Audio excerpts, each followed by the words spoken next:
Bonjour à toutes et à tous, bienvenue dans ce journal. Voici l'actualité de ce 16 février. Aujourd'hui, l'intersyndicale invite les Vendéens à une 5e journée de mobilisation contre le projet de réforme des retraites. Samedi 11 février, 14 000 personnes ont manifesté dans les rues vendéennes. D'après les syndicats, c'est moins que les 17 000 du 31 janvier dernier.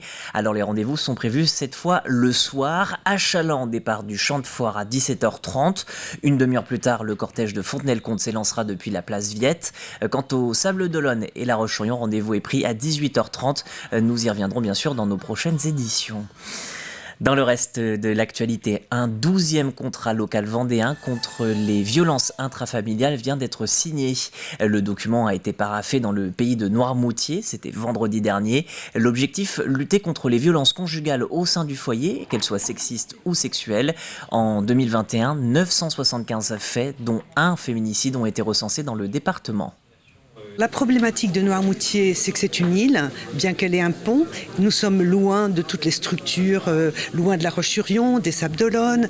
Et il y a en plus un phénomène d'omerta, en quelque sorte, c'est-à-dire que tout le monde, c'est un petit secteur où il est difficile de libérer la parole sans craindre des conséquences de connaissances de voisinage. Et les gens n'osent pas confier leurs problématiques de violence qu'elles peuvent subir. Santé à présent, avec cette formation au premier secours. Sa particularité, ce stage de 2 jours ne se concentre pas sur les secours physiques, mais sur la santé mentale. Les stagiaires apprennent à détecter une situation de détresse psychologique et à mieux réagir le cas échéant. Sur place, le reportage de Grégoire de Châtillon. Ils sont étudiants, demandeurs d'emploi, salariés ou bien dirigeants. Ils participent à ces 2 jours de formation pour apprendre à aider. Ce que j'attends de la formation, c'est avoir un protocole à appliquer, de savoir quoi faire en fait et comment le faire, quels mots utiliser pour accompagner la personne qui est en détresse. Repérer certains troubles, évaluer un événement traumatique, la formation de premier secours en santé mentale est ouverte à tous. Cette formation, en fait, elle a pour objectif déjà d'en savoir un petit peu plus sur la santé mentale, parce qu'on en parle beaucoup, mais on ne sait pas forcément qu'on a tous une santé mentale comme une santé physique. Et puis, de connaître un petit peu ce que c'est un trouble psychique, d'apprendre les signes, les symptômes, les interventions, et puis après, on apprend un plan d'action qu'on va pouvoir dérouler pour accompagner une personne qui développe un trouble psychique ou qui est en crise. Une personne sur 4 serait touchée au cours de sa vie par une crise ou bien un trouble psychique. Cette formation a donc pour ambition de proposer une palette d'outils afin de faire face aux difficultés de la vie.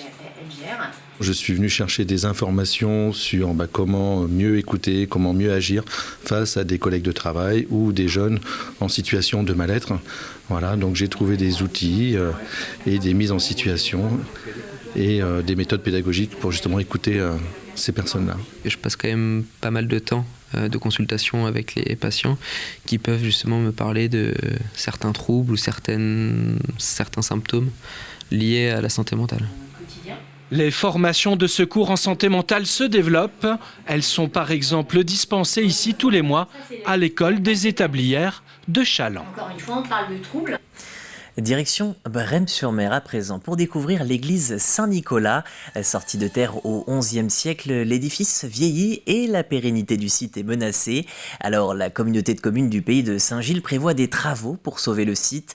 1,2 million d'euros grâce à des financements mais aussi vos dons, puisqu'une campagne de mécénat vient d'ouvrir en partenariat avec la Fondation du patrimoine. Découverte dans ce reportage.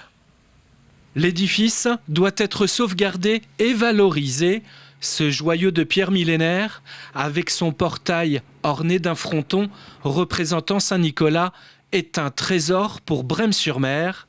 D'abord, il est essentiel de réaliser des travaux d'isolation du monument. Ses ouvertures, vous le voyez, doivent être restaurées. Enfin, dans le cœur de l'église, ces fresques du XIIe siècle doivent être préservées. Découverte en 1977, elle représente les saintes femmes, disciples de Jésus-Christ. C'est le début d'une nouvelle étape dans la restauration et dans la valorisation de l'église Saint-Nicolas, notamment avec la finalité qui est de préserver les fresques qui sont remarquables, qui datent du XIIe siècle et qui en font un élément très riche de notre patrimoine à l'échelle du territoire, même du pays de Saint-Gilles-Croix-de-Vie. Propriété de l'agglomération du pays de Saint-Gilles-Croix-de-Vie, l'église de Saint-Nicolas de Brême va donc faire l'objet d'un projet de restauration et de valorisation sur plusieurs années. C'est certainement la plus vieille église romane de Vendée. C'est une église classée donc, qui fait partie de notre patrimoine vendéen, patrimoine national.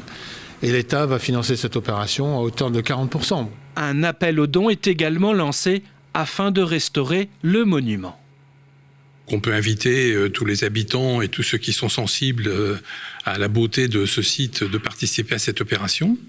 Et puis, à terme, il est probable que cette église mérite peut-être de figurer parmi les dossiers lauréats pour la mission Berne. C'est en tous les cas une des ambitions qui est portée par la Fondation du patrimoine et la communauté de communes. Transmettre cette église aux générations futures, participer à l'économie touristique, célébrer aussi à nouveau le culte, autant de raisons de restaurer, de révéler ce patrimoine national qu'est l'église de Saint-Nicolas de Brême. Toujours à propos de patrimoine, depuis 40 ans, le Grand Bal Point de Vin rythme le territoire. Cette année, l'événement est prévu le 4 mars au Bourg-sous-la-Roche. Et pour célébrer cet anniversaire comme il se doit, une cinquantaine de musiciens passés par l'association La Soulaire reviennent faire vibrer les spectateurs. Une culture, ça se vit. Ça se partage, ça se transmet. Et donc, si on n'est que passif, on peut l'être. C'est-à-dire, on regarde, on voit comment que ça se passe, mais à un moment donné, il faut vivre sa culture et y participer et être acteur. Et donc, on s'efforce effectivement sans forcer la main, de tirer vers nous dans la ronde des gens qui ne sauraient pas danser. Voilà. Effectivement, et de plus, ça va des peu plus petits jusqu'aux plus grands, voire aux plus vieux. Voilà, on mélange toutes les générations. C'est la fin de ce journal. L'actualité revient ce soir à 18h en direct. Diane Delangle vous livrera l'ensemble des informations en Vendée.